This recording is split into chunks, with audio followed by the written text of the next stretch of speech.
and right on top of it, above it. Seth said he thought they might sleep on that sandstone, heat it, you know, and sleep over it. We were finding pottery there too that I believe is sand tempered, and they could have very well been using that stuff. It looked a lot like the temper they were using in their pottery there.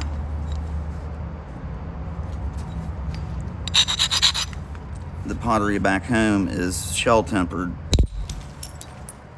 so they use the clam shells, fresh water out of the river to temper their pottery. And most of that's Fort Ancient. I think this stuff was like more the Adena culture, or like late archaic stuff. It's definitely different looking pottery than what I'm used to seeing in my area.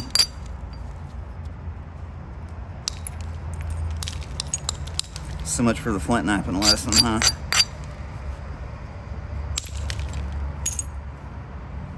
Oh, now he's on his tangent, telling stories.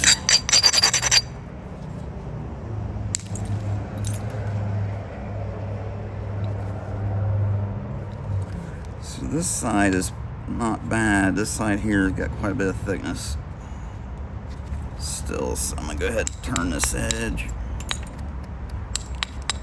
Just try to get focused here a little bit. Setting up a continuous platform like I was talking about.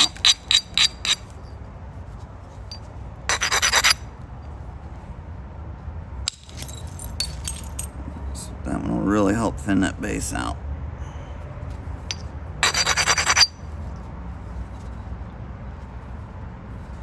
See if I can shoot another one across from over here. Nope, didn't make it. Edge failed on me. Putting the tip into my leg here. If I don't, it'll snap right in half.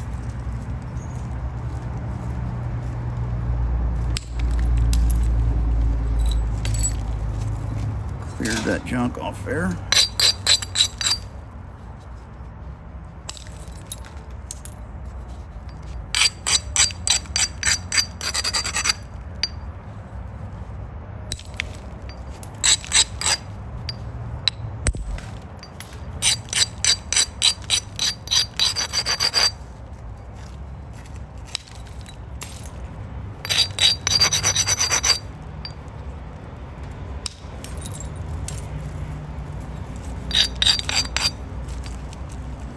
So basically just I'm still flaking at random, but I'm making sure to space these flakes out.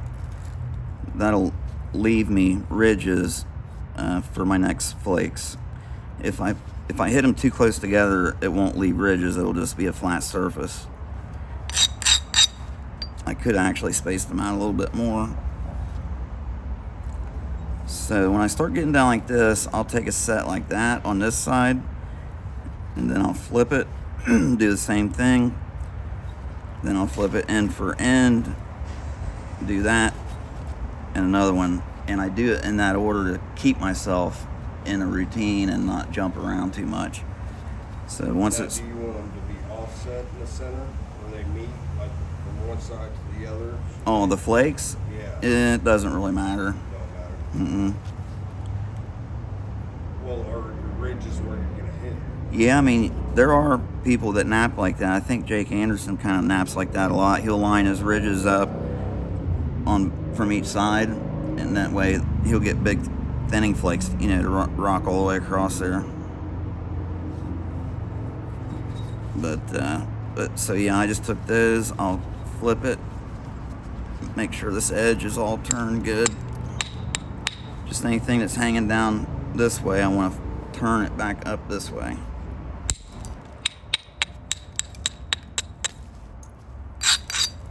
If you start at the tip, sometimes it's easier to do that. You can work right off that one little spot, and you kind of keep the edge going and breaking away and work your way down the edge instead of jumping around. So you're knocking those off. Just real short flakes, just trying to turn the edge back to this this side.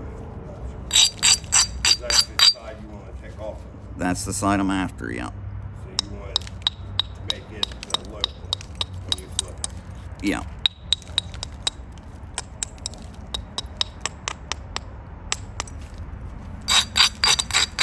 I'm basically just trying to put a bevel on that edge, a fairly steep one. That way, I understand that. Yeah. And when you do that, it allows you don't have to hit in one microscopic point to make it work. You know, it gives you some leadway. I basically hit anywhere on that edge if I'm supporting it right and it's ground enough and get a flake. Off the other side a little bit, that way you got a good surface to make where you want. Yep. See, that right there helps me.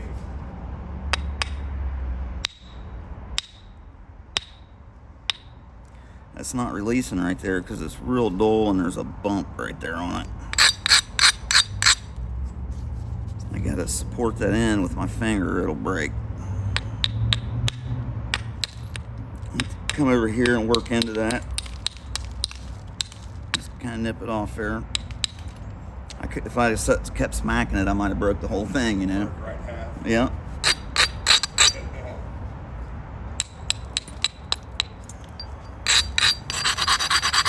So what's your biggest pointer to keep that from happening? Like, way Support it. If you're hitting on the ends, you have to have the other end, the opposite end you're hitting, you have to have a finger on it or put it into your leg or something. That's all you gotta do is pretty much touch it and it won't break. That stops the vibration. It stops that vibrating, yeah. That wave or shock. Whatever causes it to break, it stops it. Yeah, that just putting that pressure on the other end. Simple as that. I watch people on YouTube all the time holding it like this, smacking it around the end, and they just break right in half like that. Alright, so did that. Now I'm right over here. So I could start at the tip or the base. What are you trying to do from this point? I'm just trying to thin this thing, just thin it, make it thinner. So that side needs thinned out. Yeah, I just did this side, so you see how nice and flat that is? Right there. So what I do is I get one surface good, and then I'll flip it. And you want it to break off right in the center of the piece that you're making. The flakes were to feather out. Yeah, you want to make it actually past center to be thinning, technically. But if you're sending them both in and they're feathering out just past center line like these are, Then you'll have a big ridge in the middle. yeah, it'll be a little bit convex, but it'll still thin it out good. Yeah. Yep. Yeah, you don't want to try to send every flake across the edge on the other, overshots. You want the center of the piece that you're making the highest point, the thickest point. Mm-hmm. Go there. Yeah. So if you're looking at a cross section of it, it looks like a lens shape. And you want both sides evenly beveled on. Yeah, now some of the different arrowheads, the way that a lot of the early archaic stuff that I like so much, they would make them, the first stage, a lot of times they'd be big wide points, but immediately when they started using them, they would sharpen them in a very particular way. They would bevel the left side. That's just because most people were right-handed, and let's see, the tip's pointing toward you, so that's why most of them have left-hand bevels on them from right-hand people. When you got the tip pointing towards you and you're chipping or pressure flaking down like this, is that right? Am I talking backwards? The bevel, oh my God, what am I talking about? The bevel, if it's a left-hand bevel, the point's pointing away from you. But if you're pressure flaking, it's pointing toward you. That's what it is. Yeah, because you have. So if it's on a foreshaft or a knife handle or something like that, they didn't have to unhaft it to sharpen it, you know. So they would hold it like this, and when you do that, you put a bevel on it, it'll keep a good sharp edge, especially if this surface is nice and flat. Right, you only have to sharpen one side. You only sharpen that one side, right? And it'll keep a nice edge, and they can control it. And then if it starts getting more narrow and it starts getting too thick, they'll take another flake, a percussion flake, off the other side. So if it's, you know, if it's beveled, the left-hand bevel, they would take another percussion flake sometimes and thin it out as it got smaller. But yeah, they just beveled on that left side. Dovetails, all the early archaic stuff, Lost Lakes. A lot of stuff's got left. Most everything has left-hand bevels. Daltons have a right-hand bevel for some odd reason. Most of them. If you see a Dalton with a left-hand bevel, you better be a little cautious.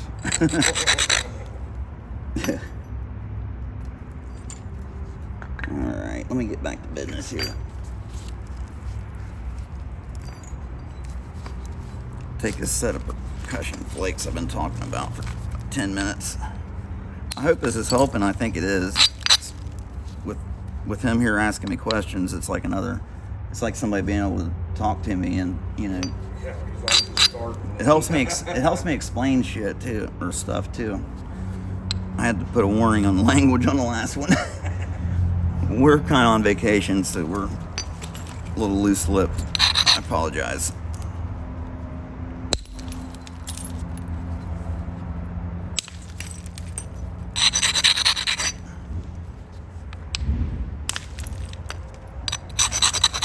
That edge failed on me, but now that I've isolated that area, it should go.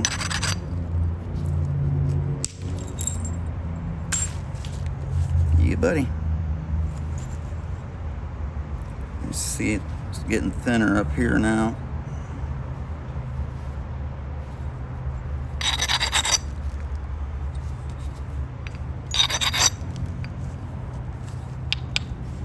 Actually, I'm going to take a couple up here, and then I'll come back and take one back here, and then that'll leave a nice big fat mass right here. For that last flake, you can get a real good one like that, or a couple. It's safer doing it that way too. So you want your last big one to be in the middle. Yeah. You don't have to be, but I usually. You want to thin from each end in the middle. You always thin your ends first. You get that extra weight hanging out on the ends, man, it'll snap in a jiffy.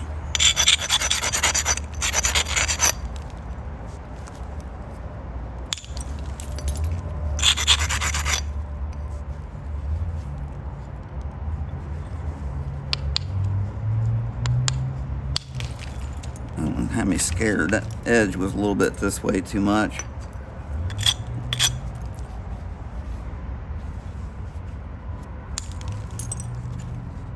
Just change that.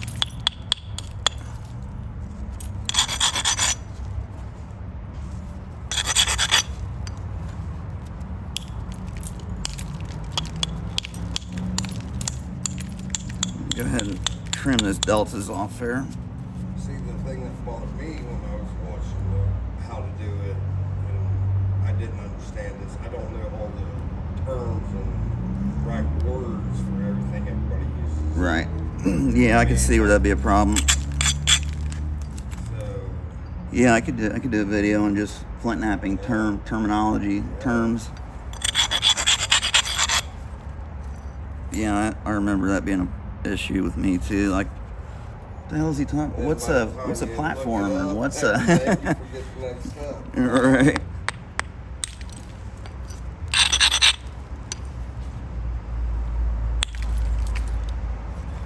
Yeah, I guess I just kind of picked up the lingo along the way. Watched enough videos. My God.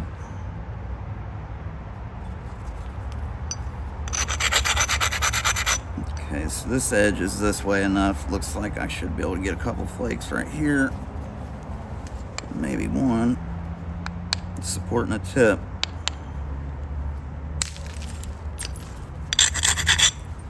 I need a smaller bopper. The thing is becoming a little cumbersome. There it is. So, do you prefer the bopper or the hammer? Right now I prefer these because I've been working with them for like several months, really trying to get better with them. I'm getting them figured out pretty good, so I'm getting to like these real good. Does it make a difference on what you're making, how small the one? Yeah, it's much easier to work a smaller piece with, you know, you don't want to be using a great big tool. Although you can, you know, you just got to make your edges right and stuff. But it's easier to step down and as you progress along finishing it.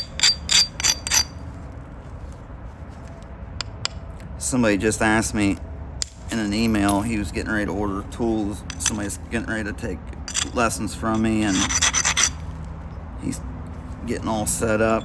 And I told him to go to flintnapping.supplies.com and get the 3 largest size copper cap billets, lead filled. They sell a set that's got like 5 of them in it, but the other 2 are real small. They just don't have enough mass, in my opinion, to. Is it worth getting like the $200 kit that they have?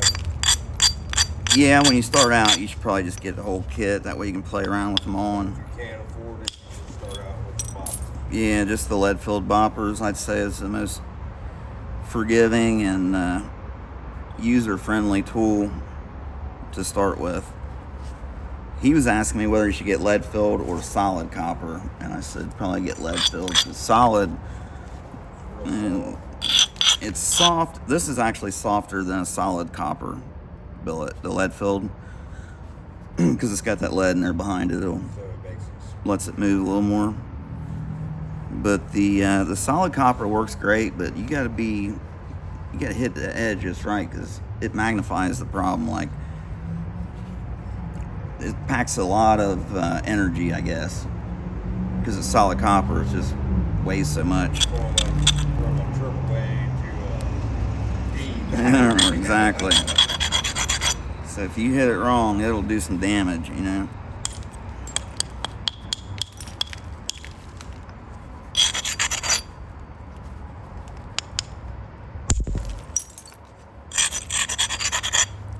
Spacing these out, that'll create some contours.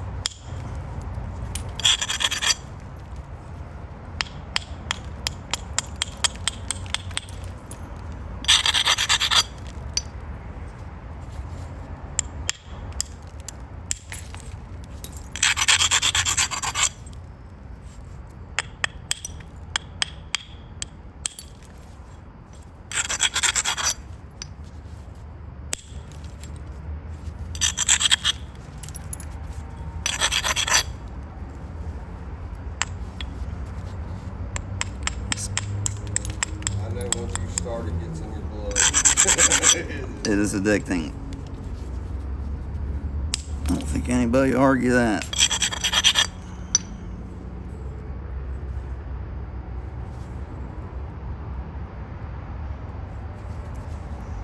And once you get far enough along where you start enjoying it, I mean, I enjoyed it in the beginning too, but it's really therapeutic, you know.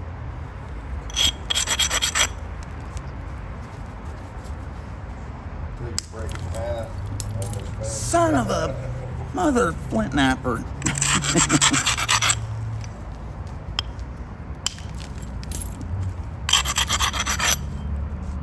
Alright. And that was cool how everybody down here is like so hospitality, like. I'll tell you what, we had a lot of luck today with getting permission places. Pretty much everybody we talked to. Usually you get a few no's here and there.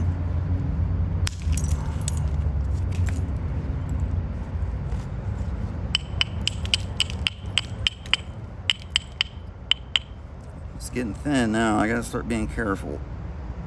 It's still thick down here at the base, though.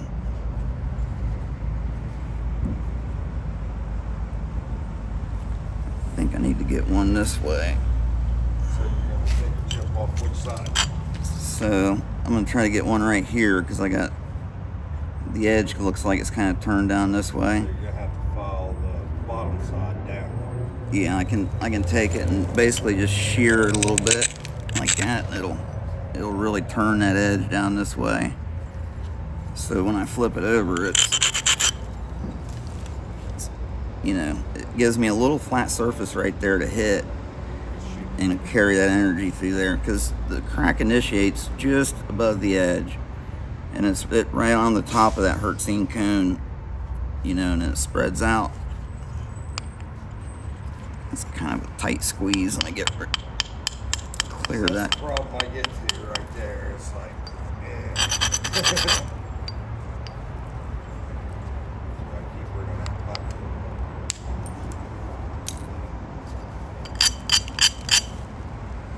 And a lot of times when you take that flake, it'll leave another spot on either side of it that's pretty much an isolated place.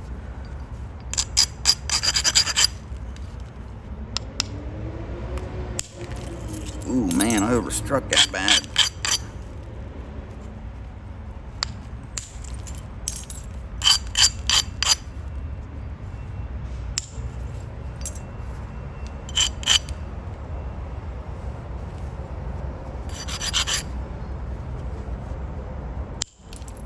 Sweat stage, as Jack Crafty calls it.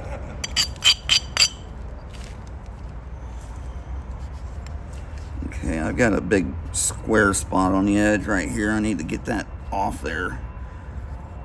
It'll be hard to remove, so I'm gonna kind of work into it. Really support this thing now. Whatever it takes, if I gotta lose a little length.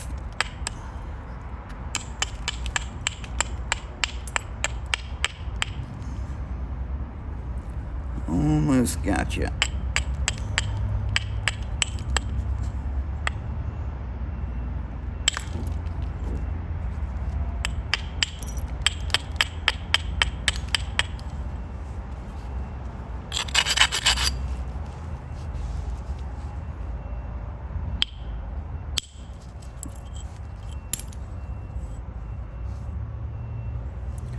Okay, so now I'll just go around and kind of smooth these contours out. Remove anything that's kind of sticking up, or basically, you know, make it more uniform and work on my symmetry. Do that by taking, you want to support right out next to the edge with your fingers. You're just taking real easy flakes, so, but that'll help them from step fracturing and breaking off.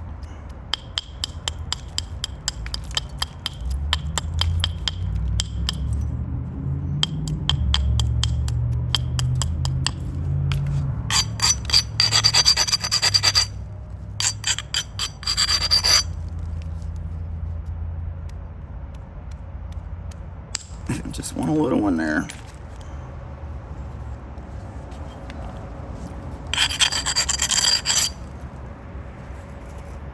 Okay, so I went down this edge, and it looks a little bit better. Take another little one there. One there. So how do you determine where your point's going to be from this point? The tip of it? Yeah. Oh, I decided that a long time ago. So that's where you're working to. Yeah, this will be the point. I'll have to bring it in a little bit more. But so now I'm working on my symmetry at the same time. I'm kind of evening out these surfaces, flattening everything out. Trying to make it look like an arrowhead.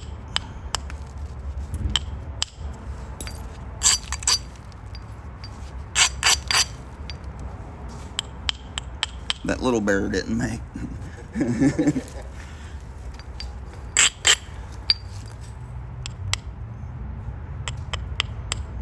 Most ones I find look like the apprentice got a hold of stole a piece of flint out of the master's bag.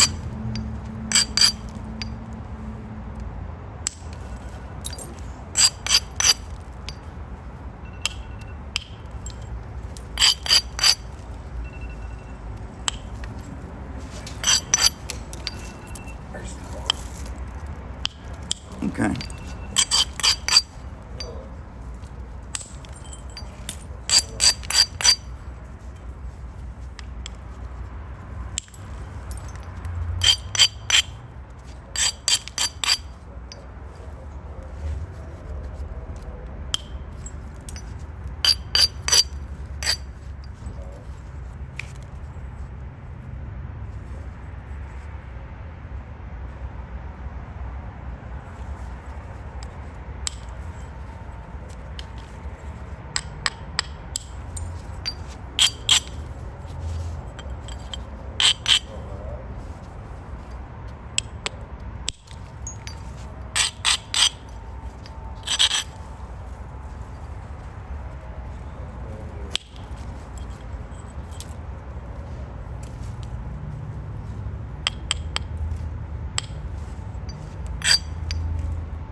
radial fracture right there.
Alright, I can do a little bit of pressure flaking.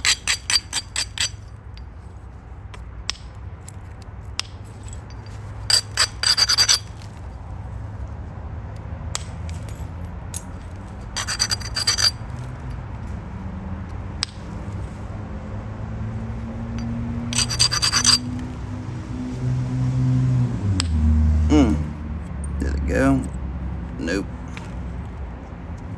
Dang it.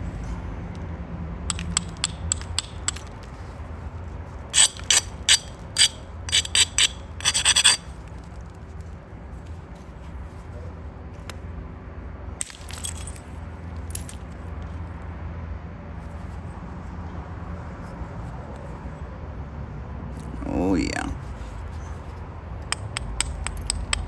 Looking good, looking good. I'm making a dovetail, by the way. Come on. Get off there.